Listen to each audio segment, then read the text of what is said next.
Mindanao Network, right here, right now, as promised.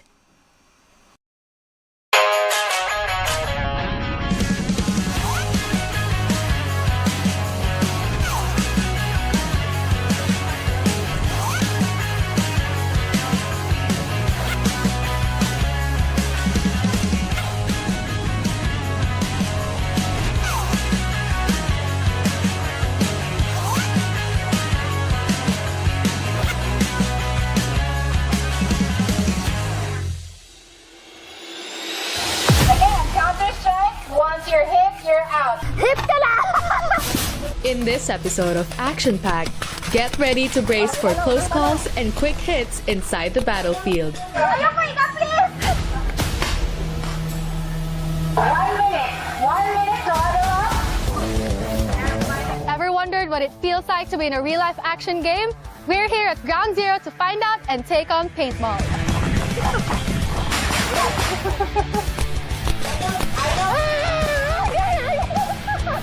The game of paintball began with a 1960s invention by a paint company, originally designed to mark trees and livestock. But in the 1980s, a group of friends adapted these tools for a high-stakes game of survival, and a sport was born. Today, paintball is played by teams and individuals who eliminate their opponents by hitting them with paint-filled pellets, all fired from a compressed air gun we call a marker. Over the decades, the game has expanded, offering styles that range from lightning-fast, high-energy exchanges to deliberate, slow-paced tactical rounds. Right here in Davao City is Ground Zero, the first mag-fed paintball facility in the entire Philippines. So basically, me and my partner Jonas, my husband, we started off as players. Then nagkaroon ng COVID, nagkaroon ng lockdown, so hindi na kami makalabas ng bahay. And then we invited siblings, friends of friends, and then hanggang sa dumami na ang gustong maglaro dito. Eventually, we thought of maybe opening it up to the public, and then here it is na, Ground Zero. What began as a small backyard space eventually grew into something more structured. As the players around them increased, so did the need for a clearer system, one that combined recreation with a more methodical style of play. Ground Zero is different from all the paintball fields all over the Philippines because we are the first mag-fed paintball in the country. So prior to that, we were the first and only mag-fed paintball. But we help other fields set up their mag-fed paintball fields because we want the community to grow. So if you are not familiar with what is mag-fed, it's a type of, this one, an AR. So it looks like a airsoft already, but it's realistic na siya. Ang makita nyo madalas is more on speedsball, yung mabilis na type. But here we offer this type of ammo. Open siya for other players who are into tactical and not just paintball. Kasi pag inisip mo kasi pag paintball, more on ka ng speedsball, kalas ug bala. This one, more on smart shooting, mga ganun. Ready to roll? Not so fast. There are critical steps you must understand before you can hit the field. So first and foremost, paintball is a combat sport, so we should expect minor injuries, wounds, and bruises while playing the game. So dili ni siya para sa ubang sport like volleyball, basketball, soccer, na inyong playing field is patag. So mao ninyong playing field is mura ni siya 6 ka basketball court going there. So dako kayo. So makita ninyo sulod sa field, may mga kahoy, may mga sin. So pwede ta madamag, pwede ta masangit. So natay rules and regulations gina-follow para ma-minimize nato na ato mga injuries, wounds, and bruises. Okay? Minimize akong giingon, wala ako nag-ingon nga dili gyud siya malikayan. So murag 90% gyud na jay mabunog sa inyo or masamaran. Okay? So first rule, all players must fill out and sign the waiver form. So itong gipirma ninyo ganina, waiver form to siya nag-indicate na once na mo sulod sa field, kamo nay liable sa inyong actions. So next, wear proper gear. So natay gears like vest ug mask. Mao na tong example sa vest. As you can see, our vest has two sides. Longer side nga na flap ug shorter side. Okay? Mao na ang tamang pagsuot sa vest. Ang longer side always na siya sa atubangan. Our mask is our hard plastic, so masking kapila ka maigo diri, dili ni siya mabuak. For maximum safety, all players are required to wear their protective vests and full face masks at all times inside the park. All gear provided are thoroughly sanitized between uses, guaranteeing a safe and hygienic experience for every player. As it is designed to mimic real-world combat environments, players are highly recommended to wear thick protective clothing like long sleeves and full-length pants. The heavier the material, the more protection you get against those high-speed paint pellets. For footwear, it is essential to wear sturdy outdoor shoes or boots. Given the muddy, uneven ground, the right traction is crucial to keep you stable and maximize your mobility. Everything looks good to go, but before we start the countdown, there's one paramount rule you cannot afford to forget. First cardinal rule when handling a gun is always treat it as if it is loaded. So, unya, paghatag sa baril, always put in mind na nanay bala naka-chamber the ring. Okay? Next, once handled with the gun, do not point the gun who you do not intend to shoot, including yourself. Today, we are diving into a game of Counter-Strike. The objective is simple. Eliminate every member of the opposing team, and the first team to clear the field is declared the winner. For this match, we have 2 teams, each with 5 members. To identify our teammates in the chaos, we are relying on these colored straps.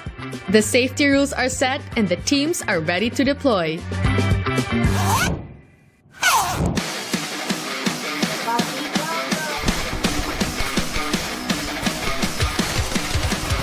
When we return, we'll get our masks down and step into the field. Action-packed, we'll be right back.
The markers are loaded and it's time to see who survives the ultimate test of strategy and skill in round 1.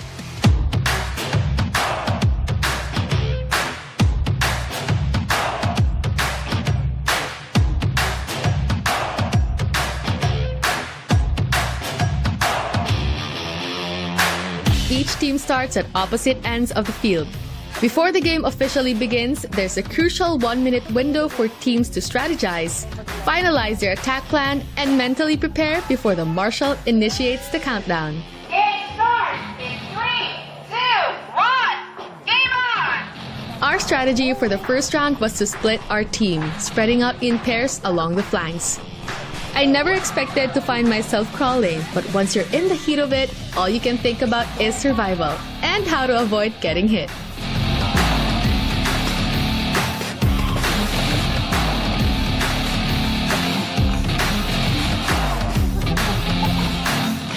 Once hit, the players must immediately raise their hand high to signal they're out and quickly exit the field of play. I followed suit and took a hit myself, so I retreated to the sideline where the other eliminated players were, and we watched the rest of the game unfold. And the winner is Red Team! Alright, let's resume our round 2. Counter-Strike. Once you're hit, you're out. This game is brought to us by Mindanao Network. Our Mindanao as promised. Alright, mask on, safety's off. Game starts in 3, 2, 1, game on! For the next round, we switched sides, which meant a completely new strategy. I was tasked to post up to hide near a large tree, giving me a vantage point to spot players and strike from above. I didn't get much action, so check out what my teammates were doing. Mag-ingat, huwag puruhan ng shoot, go! -1 ang ating blue team. After walk tayo. It's out! 1 from the blue team. Hit ka lang!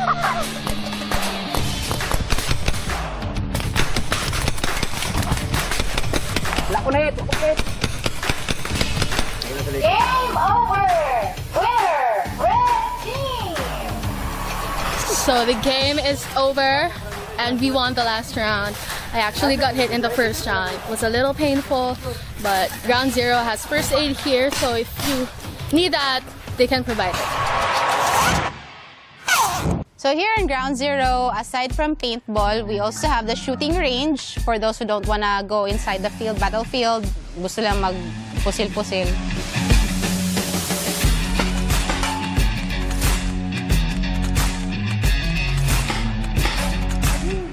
We also have the archery.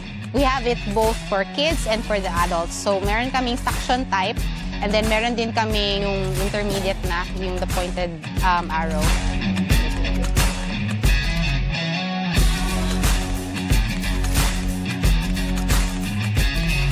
And then we also offer crossbow here for feeling mag-zombie type na activity. Aside from that, you can also have training here, simulate for meal sim. So for those who want to play airsoft but want to try something else, we offer the meal sim of the paintball. People come here more on different range. Merong mga experience na more on airsoft. Majority, mga bata, gusto mag-birthday. So they can have their adventurous birthday here.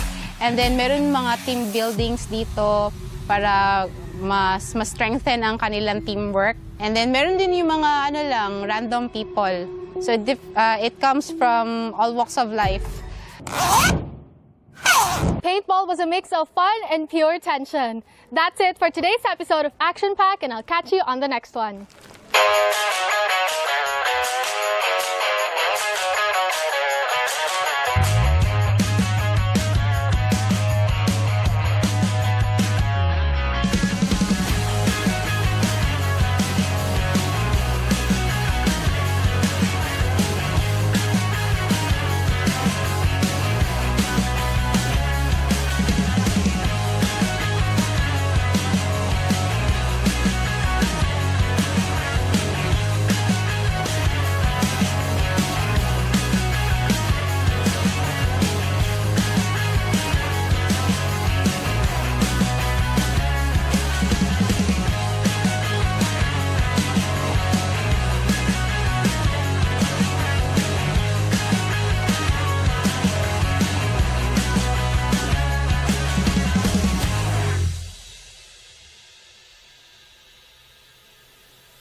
Women are rewriting the future, redefining leadership, innovation, and change.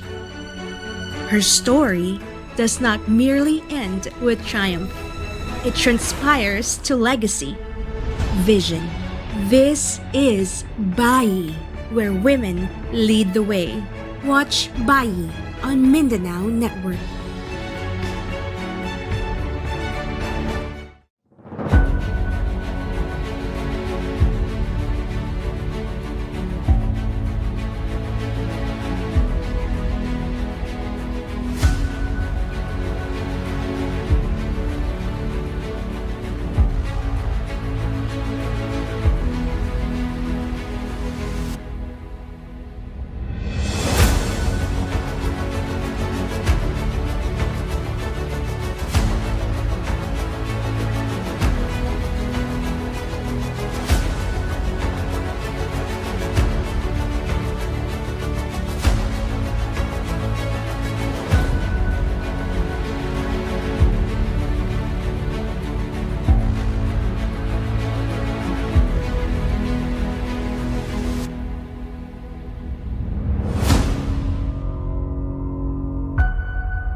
Mindanao Network, right here, right now, as promised.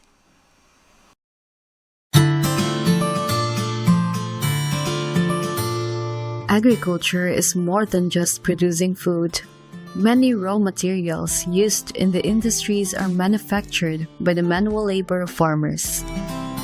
In this special episode of Agricultures, we see how certain products were made and transported from farm to market roads somewhere along the foothills in Mabini, Davao de Oro and Bansalan, Davao del Sur.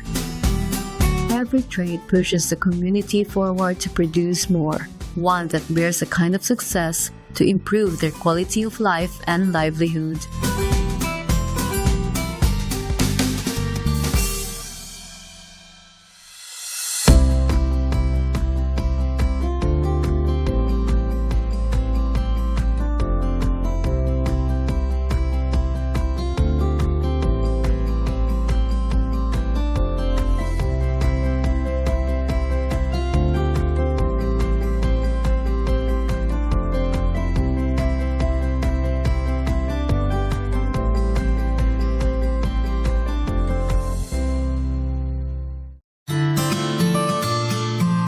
Yuza textiles, or commonly known as abaca fiber, may seem like a loose single thread, but it actually yields a tight grip when strands are woven together.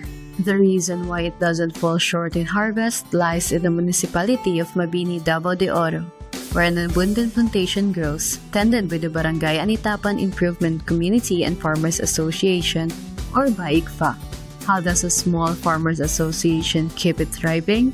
Let us uncover as they show us the rigorous process of bulk production on the ground.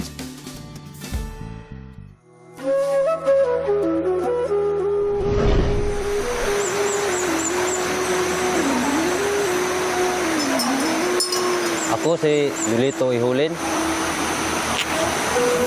membro sa BAICFA.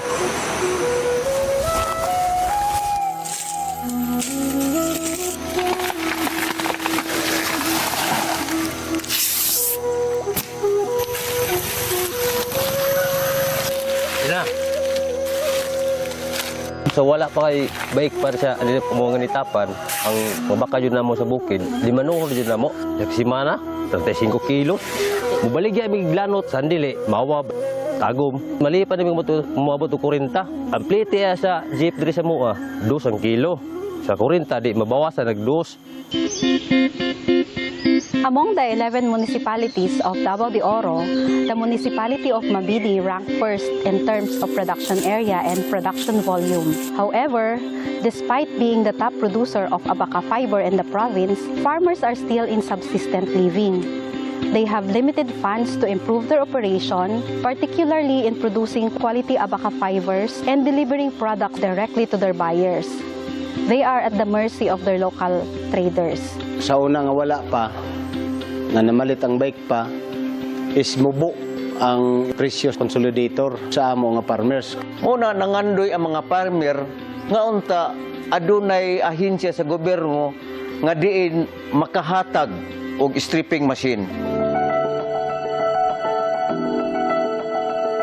Abaca fiber processing and marketing is an upgrading sub-project of BAICFA.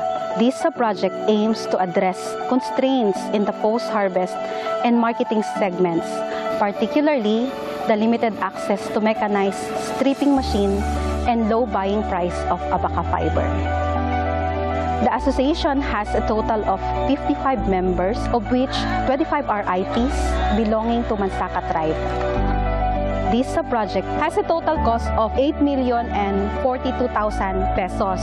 Isa ka hauling truck, isa ka motorcycle, 10 stripping machine, weighing scale is na working capital nga bali 200,000. With the implementation of the sub-project, it will hasten the production process, the volume will increase, the quality of fiber will improve, the selling price will increase, and the production losses and processing and marketing cost will decrease. Naami agreemento nga inighatod namo sa stripping machine sa area ang responsibilidad diha ang katong amo ang napulo pud ka cluster leader. Tagaan na mo sila incentive. Before na mo gideliver ang stripping machine, nag-request mi sa Pilpida nga mo train aning mga operators uban ang tag-iya sa Abaka. Gitrain mi mga 2 ka adlaw. Ang gusto yun na mo mugawas ang high quality nga fiber. Perting layuan na dyan sa dimano dyan tinood. Murag times 3 siguro ang liho ko sa stripping machine. Sa una, pilar na to, pinakataas. 10, 8, 5, anak. Nung karon, sa kadlaw, muhuman man ko mga 50 kilos. Before ang PRDP, ang palit yun sa Abaka, tag 50 pesos per kilo. Karon, ang palit na mo kan sa farmer, all in, tag 70 pesos ang kilo. Sa usa ka semana na ay mo deliver nga 3 ka farmer na imuhatod diri tag 200 kilos kada isa, na upay sa gatos 150 kilos kada isa. Muhatod mi sa Chingbi kaduha sa usa ka buwan. Sa Garan naami sa 2,500 hangtod 3,000 kilos. Ang pamalit nila nanay classification. Ang isto tawag 102 ang kilo. Ang I ni Bintay City ug ang Istri 70 ang kilo. Ingon ang Chingbi nga maayo ang quality dinhi sa Barangay Anitapan. Kung pilay ihaton na mo, iyang dawaton. Kung naa sila'y delivery paingon sa laing nasod, kuwaon ang stock ni Baik pa kay maoy ipasampol. The MLGU and the PLGU contributed greatly to this sub-project. Without their support, this sub-project won't be possible. As a result, Abaka farmers will be motivated to plant more and improve their production. Dako yung pasalamat no kay wala mi magdahom dinhi sa bukid sa Barangay Anitapan nga moabot ning proyekto ha. Kay kung wala ni sila, wala nagpabilin paghihapong pobre ang Barangay Anitapan. Akong pinginuhaon nga, kalampos yung bata, pinagi din nga, kuan, siya pag-process sa mga baka. Mag-expand mi og mga negosyo, di lang kay sa fiber lang, sama sa kakao, kape, kopras, kung kaya na sa among kwarta nga maabot. Tapos maghimo mi og grocery. Kani imong kababainhan, maghimo mi kanataw weaving, magpatudli mo sa DTI. At least ang mga kababainhan namo adunay trabaho pod.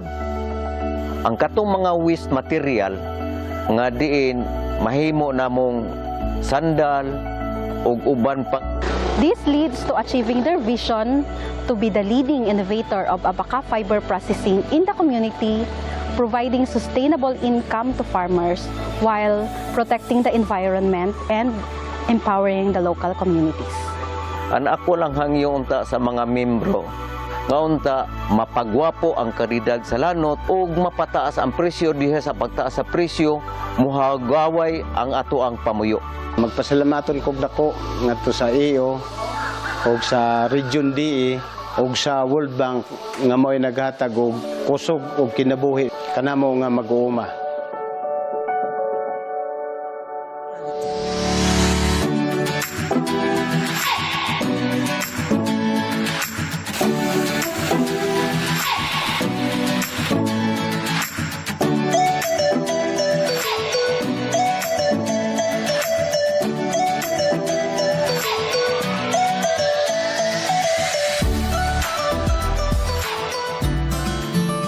The texture of Abaka fiber is similar to a farmer's hand, rough but has an exceptional tensile strength.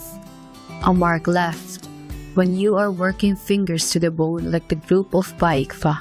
They may be only few in numbers, but their aspirations in life goes infinite. Every delivery unloaded in the market counts not just food brought for the family, but a granting promise of the future of their children. Up next, we travel south to Bansalan, Davao del Sur, and journey from foothills up to unexplored high grounds where a natural spring lies within, the only water source of the community and their crops. Getting there is more than just having strong legs. It is about conquering each slippery terrains in every step, bringing us closer to their lived reality that endures, for the community to never experience drought.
At the heart of Barangay Alegre, Bansalan, Davao del Sur, we can find a rapid spring water surrounded with pipes built by local farmers, which connects to the land and communities.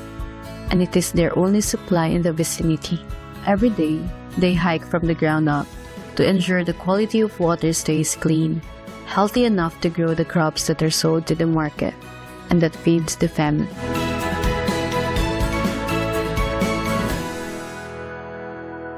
Makita na nato kung wala.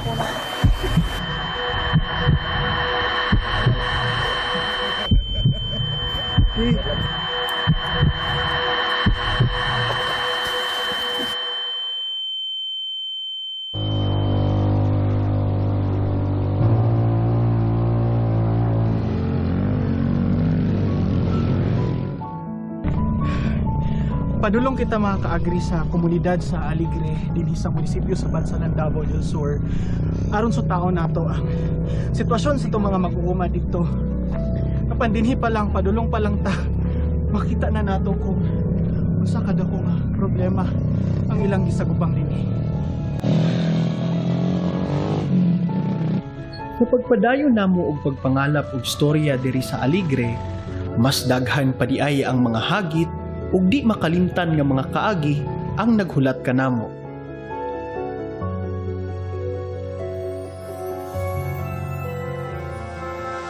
Apan sa tanang hagit ug kalisod nga among naagian, mas dako ang problema sa mga mag-uuma nga adlaw-adlaw nilang nahiaguman. Sir, gusto na mo ang madunggan sa imuha mismo. Kani adto isa-isaw natin, sir, unsa may mga problema ninyo sa inyong kinabuhi o pagpanguma dinhi sa gagpang? Kuan ang sa una pag abot na mo diri ang unang problema diri dalan, tubig ug mga similya. Lisod ba igid kay sa una no ginagmay ra mo ang panginabuhi. Unsa man ka importante ang tubig dinha sa inyong panimala o sa inyong pagpanguma dinhi sa gagpang? Importante jud kayo ang tubig kay pinakagamit man gud ang tubig gikan sa balay hantud sa uma. Tubig yun magamit yun kanang tawo. Nay sa una kay nakaingon man ka nga dugay-dugay na gyud. Wala pa gid ni tarong source gid sa tubig inyong lugar. Ahaman mo mga buo sa una. Sa una dito sa sapa, na may balon dito. Sa una, kunya kining area namo, diya man mo maagi dokdoon kanang butas container ba niya. Una may makainom, kuha pa mi dito. Hasta ikaw mga buo ka dito. Sapa, mulok to. Kuan kana container.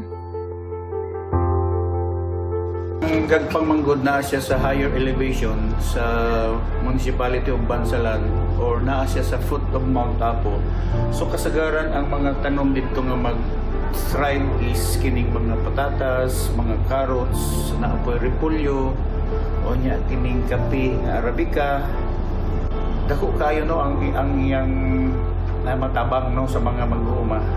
Ang kinabuhi sa una no sa mga farmers dito sa gagpang lisod gyud kayo kay ang source sa ilang tubig is gikan pa sa layo o sa punuan sa bukid. So kung walay spring development maglisod gyud kayo sila. So base sa among interview kang Mr. Carlito Palangya, the chairman of GAPSPA, kinahanglan nila og pulo ka drum na tubig or equivalent na siya sa 220 liters of water para sa isa ka patubig. Kadaghan sa ilang kailangan na tubig tapos kalayo sa ilang kaban, so mo na siya kadako ang problema sa patubig sa gagpang. Ang Spring Development Project kay isa na siya ka proyekto diin gina-develop nato ang tubod para magamit siya as patubig sa pag-uma. Ang mga component ni ini nga project kay naatay intake box or collection box, then sunod kay pipes, then napod siya tap stand o reservoir. Ang pondo nga gi-allocate ani na project kay nagkahalaga siya og 3,405,181 pesos and 3 centavos. Tapos ang allocation ani kay gikuha sa HVCDP or High Value Crops Development Program funds for FY 2022.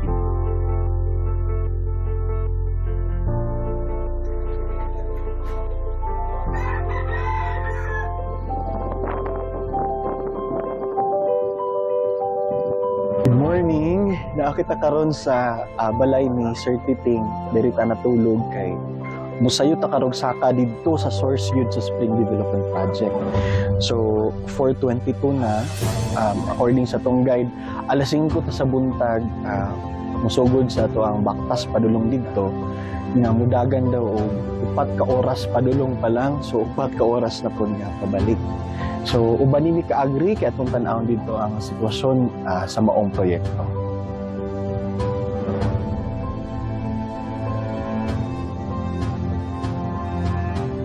Sa pagsugod pa lang namo og baktas, halos makahilak ko dili tungod sa among naagian. Apan sa huna-huna nga kini nga kalisod adlaw-adlaw ginaatubang sa atong mga mag-uuma. Imagine, kung makita nato sa itong palibot dito dapit, ka-level na nato, halos ka-level na nato ang Mount Matutong. So, ako nag-expect, abi na kung diri nga part, padulong ta sa Spring Dev, wala natin makita nga nangumakit, pero di naman ginilayuan sa dalan. Pero kung makita ninyo, isip diri sa taas na nga lugar na ano pinag nangumakit. Nagkamot taon para makasuporta sila sa ilahang pamilya, siyempre sa ilahang komunidad. Sa among pagpadayon, nahinabi namo ang mga mag-uuma nga mipadangat gihapon sa susamang problema. Kung maghakot si pag-spray, hapa diri kami. Bus, katong dito gid sa among gituan nga. Dito naman lang kakabugin na mainom pod. Dito. Oh. Okay. Layo man di ay. Nay kabayo.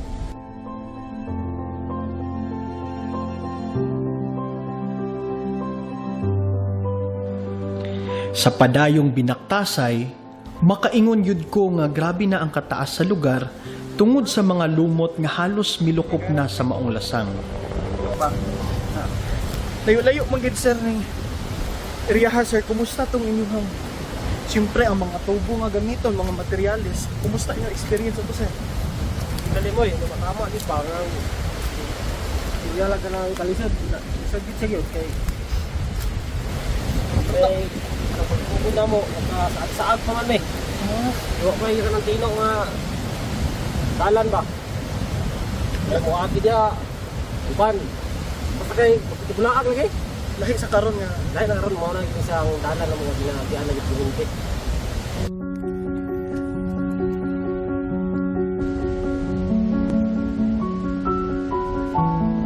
Miabot kami sa patag nga bahin nga matud pa sa among mga guide, katunga pa lang sa among destinasyon. Kinahanglan na mo mukaon og muinom, kay matod pa nila ang musunod nga mga dalan mas delikado ug lisod. Ug dinha wala gyud sila masayo.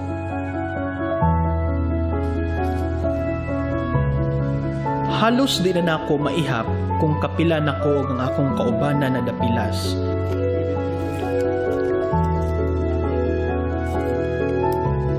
Sa dihang nadungog na namo ang dagayday sa tubig. So after 4 hours, naabot na kita dinhi sa source sa Spring Development Project. Kauban nato of course ang mga mag-uuma dinhi sa Gagpang, Aligre, Bansalan, Davao del Sur. So subayo nato, kung makita nato na ano yung mga tubo, wala lang gitabangan taon o karga dinhi.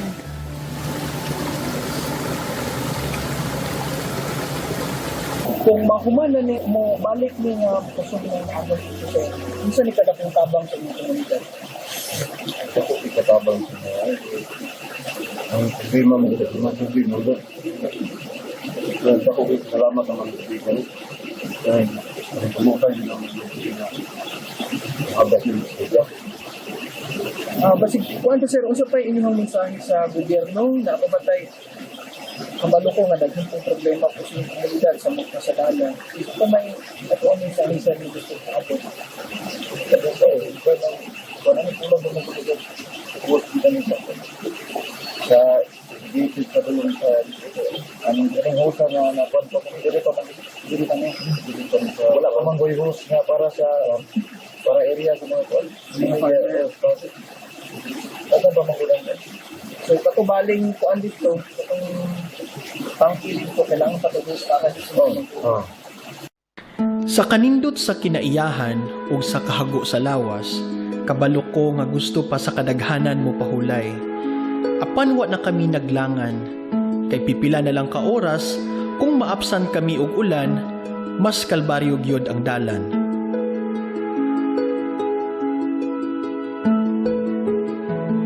Mga anaa sa 9 oras namo gibaktas ang maong dalan, padung ug pabalik, ug dako ang among pagpasalamat sa mga mag-uuma ug mga guide nga luwas kaming nakaabot dinhi sa ubos.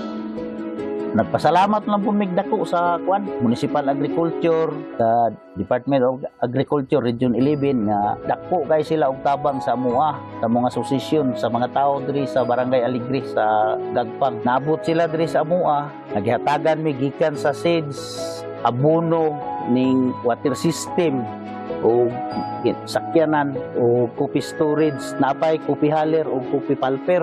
Dako kay tabang sa amuha diri sa Barangay Aligre, Sitio Gagpang ang Department of Agriculture nga dako kay abo pasalamat. So unsa pa imong mga pangandoy sir o panglantaw nga moabot unta nga tabang dinhi sa inyo? Ang sa amuha gyud, ang amuha gyud halos tanang farmer diri. Pagmuan kita namo nga mahimuan kita mig dali nga dalan kay kung naanay dalan manggod dako kaayo mi og masib sa amuang pitihon. Nya usapod ang mga buyer direct na sa amuha nila. Dili gyud malimod ang dakong tabang sa maong proyekto. Apan pabilin gihapon ang realidad kung unsa pa kadaghan ang gikinahanglan nga tabang sa atong katawhan dinhi sa Aligre. Gani na feature pa kini sa usa ka national television show. Apan matud sa panggamhanang lokal dinhi, dili sila buta og bungol sa maong problema sa atong mga mag-uuma. Gani padayon sila sa ilang mga inisyatibo para mahitabo kini. So sa mga inisyatibo, mag-monitor mi dito sa area, kauban ang barangay kapitan or mga kagawad para i-identify unsa tong mga pwede himuanan o farm to market roads. So pagkauman nga ma-identify, maghimo mi o i-geotag siya and then himuan og mga plano kay mao man gani requirement sa Department of Agriculture. Kung naa kay project dapat masubmit ang mga enabling documents wherein ang atong LGU is mao'y nagaandam ani nga mga butang. Tubig, kinabuhi ug paglaom. Sa ilawom sa bukid sa Mount Apo, kini nagsugod sa usa ka tinubdan ug nagpadayon sa kasing-kasing sa komunidad. Ug midagayday kini ngadto sa tagsa-tagsa kakasing-kasing sa mga sama kanamo nga nasinati ang ilang kinabuhi ug mga pagbati. Hinaot nga pinaagi niini nga istorya, mas suportahan pa nato ang atong mga mag-uuma ug ang ilang mga produkto. Diri sa Agri-Info Davao, ang among respeto ug paghigugma sa atong mga mag-uuma. Padayon kami nga muhatag og istorya bisan pa man dinha sa paglaom sa ilawo.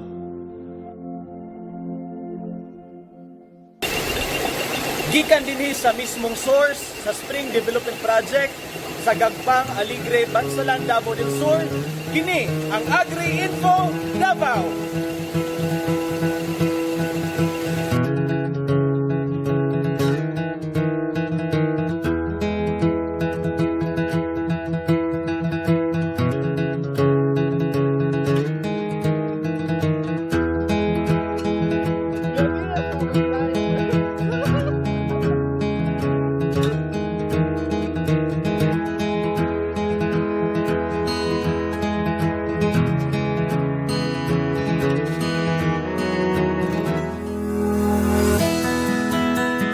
The farmers in Mabini and Bansalan may have produced different crops, but go through the same hardships every single day. Their stories are shaped by resilience, endurance, and inspiration to continue working on the ground to support their family. Because of Abakayan spring water, they didn't just have a source of livelihood, but a source where the dreams of their children can turn into reality.